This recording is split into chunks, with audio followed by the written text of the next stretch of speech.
In a leaky rowboat off the coast of Japan, a 21-year-old American with calloused hands and feverish eyes scribbled notes about typhoons, smugglers, and survival, not for adventure, but for truth.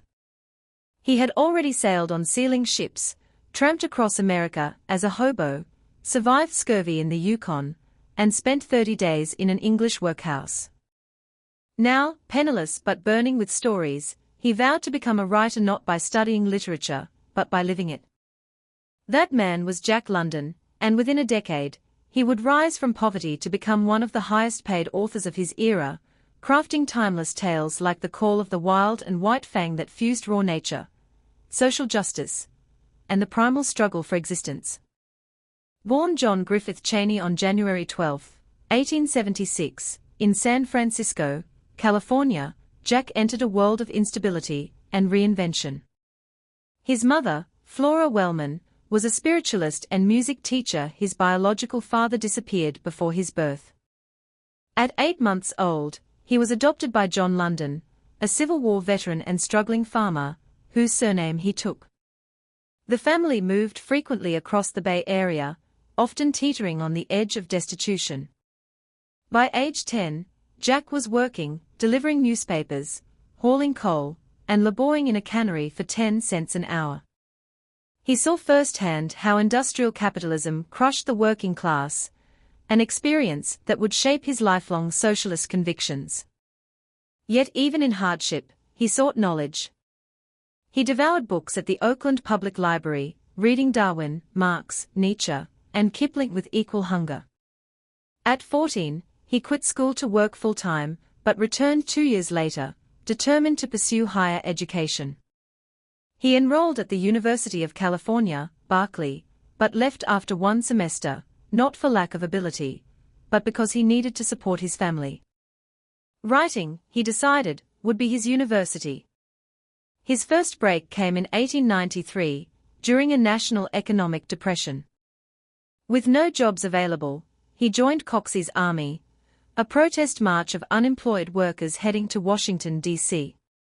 Along the way, he lived as a tramp, riding freight trains, begging for food, and dodging police. He was arrested in Niagara Falls for vagrancy, and sentenced to 30 days in the Erie County Penitentiary, an experience he later described in his powerful essay The Pen. These months among society's outcasts deepened his empathy and sharpened his prose. In 1897, lured by dreams of instant wealth, he joined the Klondike Gold Rush. He sailed to Alaska, trekked over frozen mountains, and staked a claim near Dawson City. Though he found little gold, he discovered something far more valuable. Stories. He witnessed men driven mad by isolation, dogs fighting for survival, and the brutal indifference of nature. He contracted scurvy, lost weight, and nearly died, but filled notebooks with observations that would fuel his greatest works. Back in California, weak but inspired, he began writing with relentless discipline, producing up to 15 hours a day. Rejection letters piled up, but he refused to quit. In 1899, the Overland Monthly published his short story To the Man on Trail, and soon editors sought him out. By 1900, his collection The Son of the Wolf established him as a leading voice in northern fiction, tales set in the harsh beauty of the far north. His breakthrough came in 1903 with The Call of the Wild. Serialized in the Saturday Evening Post and published as a novel, it told the story of Buck, a domesticated dog stolen from California and thrust into the Yukon's brutal sled dog world. Blending Darwinian survivalism with poetic lyricism, the book became an instant bestseller.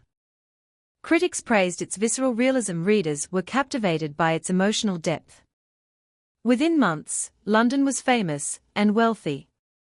He followed it with The Sea Wolf, 1904, a philosophical adventure featuring a Nietzschean sea captain, and White Fang, 1906, which reversed Call of the Wild's arc by tracing a wolf dog's journey from wilderness to domestication. Unlike many contemporaries who romanticized nature, London portrayed it as both majestic and merciless, a force that demanded respect, not sentimentality. But London was never just an adventure writer. He was a committed socialist who believed literature should serve justice.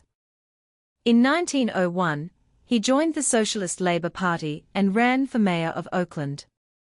He wrote essays like The People of the Abyss, based on his time living among London's poor, exposing slum conditions with journalistic rigor. He gave speeches across the country, arguing that capitalism bred inequality and that collective action was humanity's only hope. His political views cost him mainstream acceptance at times, but he never softened his message. His personal life reflected his contradictions. In 1900, he married Bessie Madden, with whom he had 2 daughters, but the marriage crumbled under his restlessness. In 1905, he wed Charmian Kittredge, a free-spirited intellectual who became his lifelong partner, editor, and fellow adventurer. Together, they sailed the Pacific on their custom-built yacht, the Snark, dreaming of a tropical utopia. The voyage, plagued by illness and mechanical failure, ended early, but inspired his travel memoir The Cruise of the Snark. He also poured his fortune into building a ranch in Glen Ellen, California, a self-sufficient estate with orchards, livestock, and cutting-edge irrigation. He called it Beauty Ranch, envisioning it as a model of sustainable living. Yet his drive bordered on obsession. He worked himself to exhaustion, drank heavily, and suffered from kidney disease and uremia. Despite doctors' warnings, he continued writing at a furious pace, publishing over 50 books and 150 short stories in just 17 years. His later works grew darker. Martin Eden, 1909, a semi-autobiographical novel, depicted a sailor who achieves literary fame only to find it hollow and alienating. Many saw it as a warning, or a prophecy. London struggled with depression, disillusionment, and chronic pain. On November 22, 1916, at age 40, he died at Beauty Ranch, likely from complications of kidney failure, though rumors of suicide persisted. He left behind an unfinished novel, and a legacy far larger than his brief life suggested. Today, Jack London is remembered not only for his animal stories, but for his fearless exploration of human nature. He gave voice to the voiceless, workers, outcasts, animals, and colonized peoples. He championed environmental awareness long before it was mainstream, portraying ecosystems as interconnected and fragile. His belief in the law of club and fang was not a celebration of brutality, but a lens to examine resilience, loyalty, and the thin line between civilization and instinct. His influence echoes in modern adventure writing, ecological literature, and social commentary. Writers from George Orwell to Ernest Hemingway admired his clarity and courage. His ranch is now a state park. His face has appeared on U.S. postage stamps. His books remain in classrooms worldwide. Jack London did not wait for life to happen, he chased it across oceans, through blizzards, and into the hearts of wolves. He proved that great writing isn't born in comfort, but forged in experience. And in a world still grappling with inequality, climate crisis, and the search for meaning, his words continue to howl with relevance, wild, urgent, and utterly alive.